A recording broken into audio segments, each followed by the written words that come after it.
So hello everyone, and welcome to Criminal Law 2, dealing with substantive criminal law. Today we're going to be talking about briefing and the Socratic Method.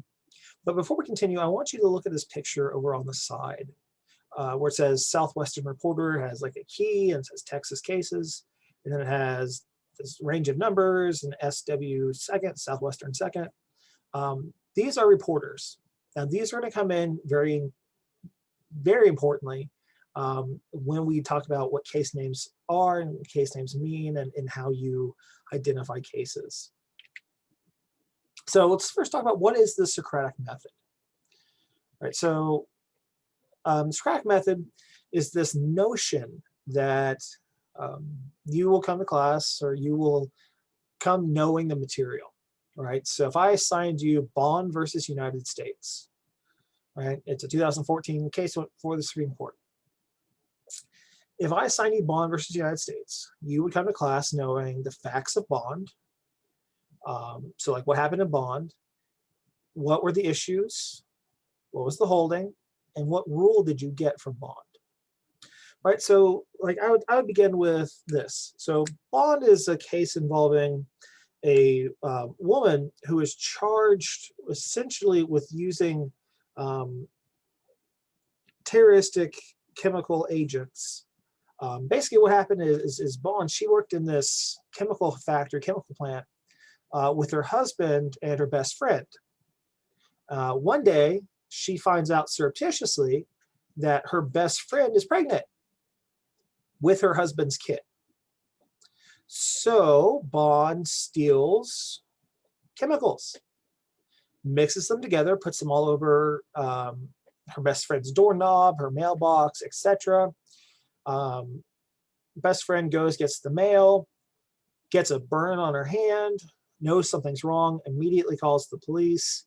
They investigate. They obviously trace the situation back to her, right? So that's the facts of what happened. Now the question really was, could the state prosecute under this kind of obscure, it was designed for terrorism, this kind of obscure rule. Is that left to the state's decision? Is that left to the Fed's decision? Who decides? And ultimately the Supreme Court said this case has to be heard on the merits. Basically Bond pled guilty and said, but I want to be able to appeal. The Supreme Court said, yeah, you get a trial because we can't just unilaterally do what we did. So what I would do is then I would start asking you questions. So like I would ask you questions about the holding and the rule and try to get information out of you, right? Just in case you were kind of stuck on a point or you missed a point, I'll get that information out of you. But then I'm also going to ask you hypotheticals. So I'm going to say, okay, well, hypothetically, let's say that Bond lived here in Elmira and her best friend lived in Sayre, right? So like 15 minutes down the road. The problem is Sayre is in a different state than Elmira because we're right on the border. So I'd ask you, so will that change things? Does it go from a state prosecution to a federal prosecution? What happens then? Right, so I would just ask you like random hypotheticals and we will go and get more and more and more ridiculous.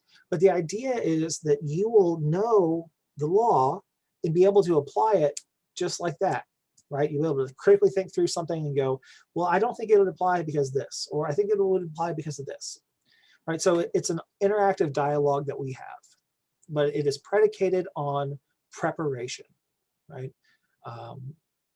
So that we can have these kind of abstract, fun dialogues where you actually get to apply what you learn and it actually sinks in and you remember it. So that being said, let's move on quickly to briefing legal opinions. So why brief a legal opinion? Let's start with that. So legal opinion is a written explanation by a judge that accompanies a judge's decision. The opinion explains the court's or the judge's rationale and underlying reasonable legal principles for the decision. So that being said, Despite their names, legal opinions carry the full weight of law. So just like a statute, a legal opinion carries the full weight of law. Now, virtually all cases at the appellate level or the Supreme Court level will have opinions. At the trial court level, sometimes they do, sometimes they don't. It's fairly rare. But at the appellate court, you will always have an opinion. Supreme Court, you will always have an opinion. Now, opinions can be extremely lengthy. We're talking like they can be like 40, 50, 60 pages. So briefing them is necessary to enable recall, to hone the editing of information, and to see the interplay of the facts and the rules of law. How does this work together? Now, in this course, your briefs are long briefs. They're not that long, but your kind of day-to-day class briefs, they're already condensed, so they're only a couple of pages long. So I don't think you're going to be reading like 10, 60-page length paper cases each class. You won't. The cases that you have to brief, I have you brief the full opinion so you can see what it looks like and kind of get into it. But the day-to-day briefs that will help you in the class and ultimately become your study guide, those only cover a couple of pages at most. So don't get intimidated by that. Now, that being said, student briefs are inherently personal, right? So there is no, quote, right way to brief a legal opinion. It is whatever is going to enable you to recall the facts, be able to understand what the law is, and to apply the law, right? That's what we're looking for. Who, how, what, when, where, why. I did post on our Canvas page a sample case brief that I used in law school. And I know a lot of people just use it because it's in a Word document. You can delete the text in it and write what you want to write in it, but they use that kind of as a template. You are more than welcome to, or you can come up with your own template. Mine forces you to kind of go step by step and make sure that you have everything. And I'd recommend that you at least use kind of that as a checklist. So we're talking about the beginning of our brief. The first thing we're going to do is we're going to look at the crafting of the parties' names. Right, so cases are called styled. When we say style, we just mean who are the parties. Right, so cases are styled in usually three ways. The plaintiff, if it's a civil case, so the person bringing the lawsuit, their last name, versus the defendant, the person who the lawsuit is brought against, their last name. A state or United States versus the defendant's last name. In those cases, those are criminal cases for the most part. Sometimes they're civil, but 99% of the time they're criminal. And then we have petitioner's last name versus respondent's last name. And you're going to see those on appeal, right? So let's say the defendant loses. Let's say it's United States versus Smith. And Smith loses his case and gets convicted. So he appeals. The case now becomes Smith versus United States, right? Because he's the petitioner, he's the one making the appeal, and the United States, the winning party, is now the party that has to respond. So again, during a criminal case, the state, United States, is the party bringing the criminal charges, and the defendant is the person who's being accused. So you may see in some criminal cases a person's name versus a person's name. These are usually indicative of what's called habeas petitions, petitions for habeas corpus. If you don't know what that is, that's perfectly fine. Basically, it's Latin for bring me the body. And what it means is you've exhausted all of your appeals, and now you are going to a federal court, and you're saying, court, I am being held in prison unconstitutionally because I didn't have effective counsel or whatever it is, right? And what you're actually doing is you are suing the warden or the person who's keeping you, right? Not in their personal capacity, but in a professional capacity. So that's when you would see person versus person. So don't always think person versus person means it's civil. If it's habeas, it's going to be person versus person, and that's in criminal. Now, that being said, during appeals, the petitioner is the party appealing the case, and the respondent is the party who wants the decision to stand. You may also see them referred to as appellant and appellee. The appellant is the party bringing the appeal, and the appellee is the party who wants the lower court's decision to stand. So, we're crafting the brief. We're going to look at our citation, and we're looking at our author. So to craft a brief, first thing we're going to do is this, right? So we have the parties' names. We know the parties' names. We figured those out, right? We know it's Smith versus Johnson, or United States versus Jones, or whatever it is. And then what you're going to see after them in the textbook, and what you're going to see when you're reading the opinions, is you're going to see a bunch of numbers and letters. Those mean something, right? So every single appellate and Supreme Court opinion ever in the past, all the way to the front, all the way to the present, and to the future, is written down, recorded, and placed into a book, and that book is published once a year, every few years.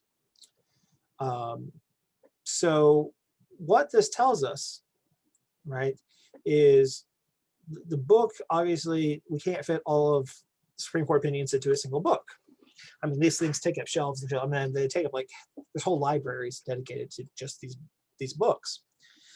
So we know that we need a certain book. But what we do is we see the first number tells us the volume, right? So remember, we looked at those Texas reporters, they all had like 429, the SW, second, right? 429, that's the volume of the book. So that's the physical book that you're going to want. The book itself tells us, okay, if it's F second, it's federal. If it was Southwestern that we looked at, that means it's going to be a state case or a regional case. And then the last number is going to be the page number that the case starts on, right? So if I say to you, well, let me finish this first. Then you're going to see a parenthetical behind it, and this is how you're going to write it in a brief. You're going to see Second Circuit in this case. This is the court, in this case, the Second Circuit, followed by the year of the decision, right? So 1989. So if I told you to go find me Tinker versus Des Moines School District in a library, what you would do is you would say, okay, that's a United States Supreme Court case. So that's in the U.S. Reporter, which is abbreviated U.S. And you'd say, if I said, oh, it's in 393, you would go search for the book that has 393 U.S. on it, right, on the binding. Then, in order to get to the case itself, you would turn to page 503. In page 503, in book 393 of the U.S. reports, is Tinker versus Des Moines School District. And it is a 1969 case. Now you'll notice something here. In Supreme Court cases, we omit the court's name, right? So if it's any other court, we always put Second Circuit, Texas Appellate, those abbreviations that you would put. When it's the Supreme Court, we don't, because the Supreme Court's reporters, the U.S. Supreme Court's reporters, the reports get, decisions get reported first in the Supreme Court reports, which is abbreviated SCT. And then those are then taken and codified into the U.S. reports, which are abbreviated US. Those two distinctions are only for the United States Supreme Court. So if we see a US, we know that it's the United States Supreme Court. We don't need to write it down that it's US Supreme Court because we know it's the US Supreme Court. right? But if we're talking federal second, F2, on page 456, well, that's not the Supreme Court. That's, oh, it's a Second Circuit case. Okay. And what you do is you kind of put down the court so you know how binding it is, right? So like things from the Supreme Court are binding on everyone, depending on the type of interpretation that they're doing. Whereas the Second Circuit, it's only covers the states and people that live within the Second Circuit. So people live in the First Circuit, live in the Third Circuit, live in the Fourth Circuit, Fifth Circuit, Sixth Circuit. It does not bind them, does not anything like that. It's persuasive, but it doesn't bind them, right? When we see US, we know that it's going to be binding. When we see an appellate court, we know that, okay, there might be more here to this. Maybe they're trying to get to the Supreme Court. You know, we have to read it and see. Then you'll also have an author. So the author will be the judge who's writing the opinion. Occasionally, you'll come across the phrase per curiam, and that just means by the court. So what that means is no one judge wanted to put his or her name on the opinion, right? This is usually done with very unpopular opinions or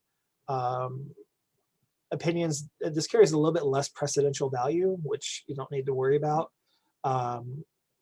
So sometimes it's used strategically in that manner. So after you get our citation, right, then we get the fun stuff. Then we get to the facts. The facts are that's the fun. That's the fun stuff. You'd be surprised at the crazy shit people do. So the facts tell the story of the events that happened between the two parties or multiple parties, whatever, that led to the lawsuit, that led to the litigation, right? So you're just telling me what happened before this person filed or went to court. Like that's all you're telling me in the facts is what happened before. And you're summarizing them, right? You're boiling them down. You're highlighting important things. That way I can change them and be like, well, what about if this happened or if this happened, right? So facts are very important. Now, judges, when you're reading your opinions, they often begin their opinions with a recitation of the facts. Your brief should be a condensed version that includes facts relevant to the outcome of the case. Now, this is an ongoing process because you're going to read the facts first. You're going to think, okay, this seems like this is relevant. And then you're going to read the issue and you're going to read the arguments. You're going to go, oh, wait a minute. No, that's not relevant. This other thing is relevant. And so you're going to kind of go back and re-edit the facts. So you're going to edit the facts throughout the whole process to find the most relevant, important facts for you for the case. So again, it's an ongoing editorial process that what you deem relevant as you read and determine what the legal issues are. After the facts, so after everything that happened before we go to court, then you tell me the procedural history. That is, all right, now we're in court. What happened in court? All right, so after we got taken to court, after we responded to the courthouse, or we were taken and changed to the courthouse, what happened? Right? What happened in the lower courts? Did the trial court find the person guilty? Did the trial court rule in favor of one of the parties? They shouldn't have, something like that. Like, what happened? That's all I need to know. Right? So this is often also going to be near the beginning of the legal opinion. And so for your understanding of what constitutes a lower court and a higher court, generally cases follow two specific paths. Right, and here they are. So on the left side of the screen, we have a state court case, right? And for our purposes, we're going to assume criminal because this is criminal law.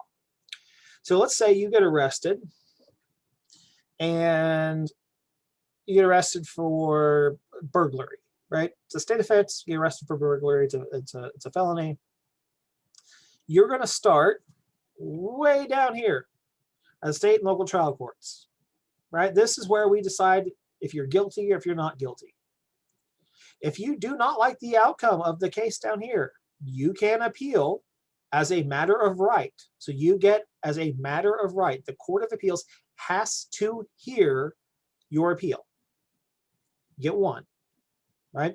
So you go up to the Court of Appeals, and maybe the Court of Appeals says, you know what, you're right, and they send it back down for a new trial.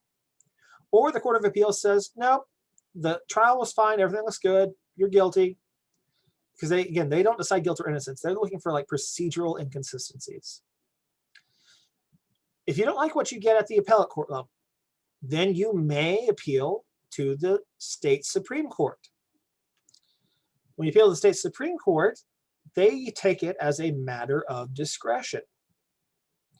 Right? So that means that they don't have to hear the case if they don't want to hear the case. They take cases that they feel are important and novel that address important legal issues. Right? So what they can do is they can send it back all the way down here for a new trial. Or they can say, nope, the appellate court was right, the trial court was right, everything's fine. Or they can just flat out not take your case. Either way, you then, if there is a US constitutional issue raised, right? So it's not just like, I'm innocent. You can't say I'm innocent on appeal. But if it's a constitutional issue that's raised, you say, I didn't have effective assistance of counsel. The appellate court says, no, you did. Supreme Court says, no, you did. It's a US constitutional issue. You're guaranteed under the US Constitution the right to effective counsel. You can file a petition for a writ of certiorari to the US Supreme Court. And basically all this is just asking, hey, Supreme Court, will you hear our case? Now, I'll tell you this, Supreme Court gets about 18,000 petitions for writs of certiorari every year. Of those 18,000, they hear maybe 100 cases per year, right? So your odds of getting heard at the Supreme Court are very, very, very, very, very slim. Now, if we flip over onto the other side, you get like one less step, right? Because what happens here is this is the federal side. So if you commit a federal crime, let's say you commit carjacking. Carjacking is a federal offense. It's also a state offense, but for our purposes, it's a federal offense. At the U.S. District Courts, that is where you are found guilty or not guilty. You then get appeal as a matter of right to the U.S. Circuit Courts of Appeal. Right? And again, it's the same thing with the state courts of appeal. They're looking for procedural inconsistencies. They can say that, no, everything's good, or they can send it back for a new trial. If you lose at the U.S. Circuit Court of Appeal, you can appeal to the Supreme Court of the United States because your case involves a federal question, it involves a federal issue, right? The Supreme Court doesn't have to hear it, right? You're at the same level as the states. You're just petitioning for a writ of certiorari. The Supreme Court can decide whether or not they're going to hear it. Now, there is one other sneaky little path. I mentioned habeas corpus earlier. So let's say you go to local court, finds you guilty. State Court of Appeals says, nope, you are guilty, or there was no issues in your trial. We're going to let the decision stand. You go to the Supreme Court says there's no issues in your trial. We're going to let the decision stand. You go to the Supreme Court denies your petition for a writ of certiorari. Then your appeals process is done, right? Like it's over. There's nothing left. Except you can then file a writ of habeas corpus in which you say, okay, Supreme Court didn't hear it, U.S. District Court, I'm being held in violation of my constitutional rights in this state court, or this state prison. And the court will hear it, and you get one appeal as a matter of right, because it's a new case, it's a civil lawsuit. You go to this U.S. Circuit Court of Appeals, and then you can appeal that case to the U.S. Supreme Court for a writ of certiorari. But if they've already denied it once, they're not going to grant it again. So that's kind of the hierarchy of how the courts work. When I talk about lower courts and higher courts, lower courts are where the trials happen. Higher courts are where the law really is made. Now, when we're crafting the brief, we also have to look at the issues. So the issues the issue is the question that the court must decide to resolve the dispute between the parties. So this is not, is the person guilty or innocent, right? At the appellate level, we don't care. You're guilty. Like at the appellate level, it is, was this person denied the effective right of counsel when counsel fell asleep during the trial. That's what the appellate court has to decide on, right? Now, sometimes there will be multiple issues and sometimes there won't. Often a case does involve multiple issues. Sometimes they'll tell you right out, here are the issues in this case. Sometimes they won't. But you always have to think, it's the question that's being answered. Usually we frame this as a yes or a no question involving the incorporation of specific facts. So the example I always use is DC versus Heller. In that case, the question was whether the Second Amendment bars the District of Columbia's blanket prohibition on handguns. So basically, the District of Columbia, you cannot possess a handgun within the district, right? And so this went up to court, and the court, this is what they had to decide, was, well, does the Second Amendment prohibit it? Which brings us to the holding. The holding is the answer to the question, right, that you presented in the issue. It is specific to the case because it incorporates relevant facts, but it also gives rise to a rule that can be applied to other cases. So in a case with multiple issues, there will be multiple holdings. The idea here is we're looking for a broader rule. Like that's kind of like what we're teasing out, and that'll be kind of our next step. So our example, right, to the question about does the Second Amendment bar the District of Columbia from implementing a blanket handgun ban, the Supreme Court said yes. The court, and you can say the court held while gun ownership may be reasonably regulated to protect public safety, a blanket ban is unconstitutional. Right, so that's why you have a yes or no question, is so that you can answer it with a yes or a no. And then you can incorporate some facts if you want, just kind of as a placeholder. Then you look at the reasoning, right? So the reasoning is the explanation of how and why the court reached its decision. So this can include the court's interpretation of the Constitution or of law. This can include social policies. This can include comparative analysis. Or in the case of DC versus Heller, this can include interpretations of the English language. So for example, the court reasoned the Second Amendment was crafted at a time when gun ownership was virtually uniform. While the amendment notes, quote, a well-regulated militia, end quote, this clause is exemplary rather than restrictive. And then it goes on from there, right? And the idea is they're like, okay, so you say we can't have a blanket handgun ban. Why can't we have a blanket handgun ban? Well, that's what the reasoning tells us. The reasoning is like, here's the reason why we said yes or we said no, right? Again, more facts you incorporate, the better. Then that gets us to the really, the crux of the case, which is the rule. Sometimes, I mean, it's similar to the holding in that it succinctly summarizes what this case means for the future, not for the parties, but what it means for the future. Right? So for example, in DC versus Heller, the federal government is unable to issue a blanket ban on handgun ownership. However, the court noted that reasonable regulations designed to protect the public may be imposed, though the court did not provide examples of what constitutes a reasonable regulation. Now, you'll notice from this, right? This tells us kind of moving forward, like federal government, you can't do blanket bans. Sorry, you can't do that in the future. But it also leaves the door open to a lot of questions. We say the federal government can't issue a blanket ban. Can states? What's a reasonable regulation? They didn't provide examples, right? And so like it kind of like invites future questions. But really it is what does this case mean moving forward? And is there anything we should know that like might get brought up later pertaining to this case? When we're crafting the brief, we look at dissenting and concurring opinions. So if a decision is not unanimous, at least one of the other judges has dissented. A dissent means the judge disagrees with the holding and reasoning of the majority opinion.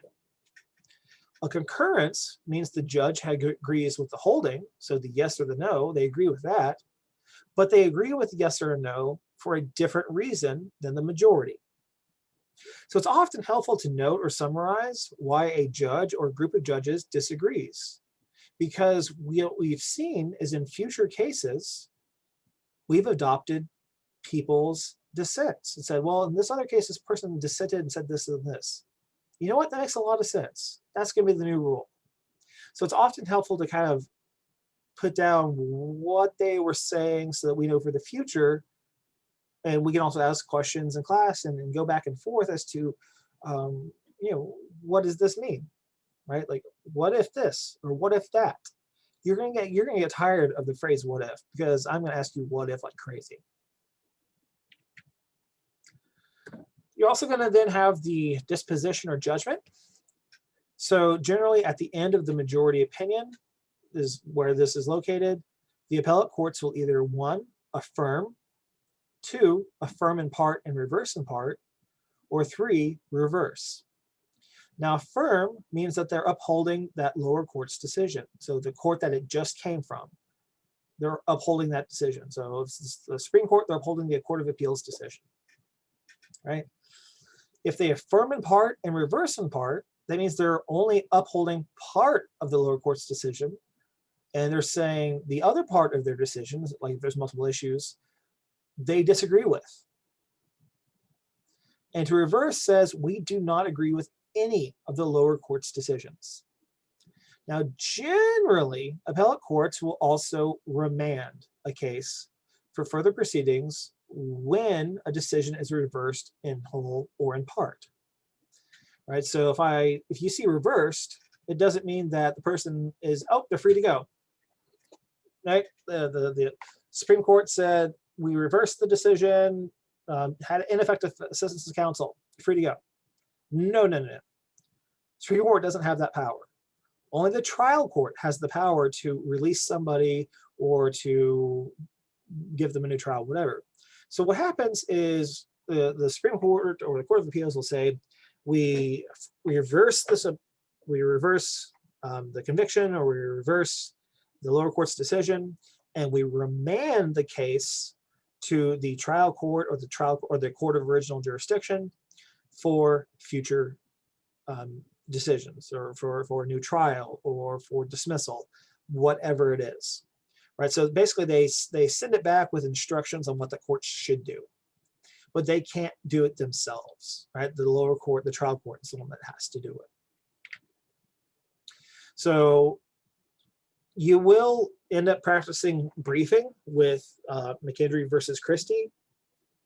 It is the New England second edition, volume 172 on page 380, 1961. You can access the case briefs, you can access the decisions, the opinions, via the syllabus or via the Canvas page that you will be ultimately briefing. So you will have a brief that is due next class. In addition, you have a mind tap assignment that I would like you to do today. And beyond that, our next class, we are going to look at an overview of criminal law in the United States.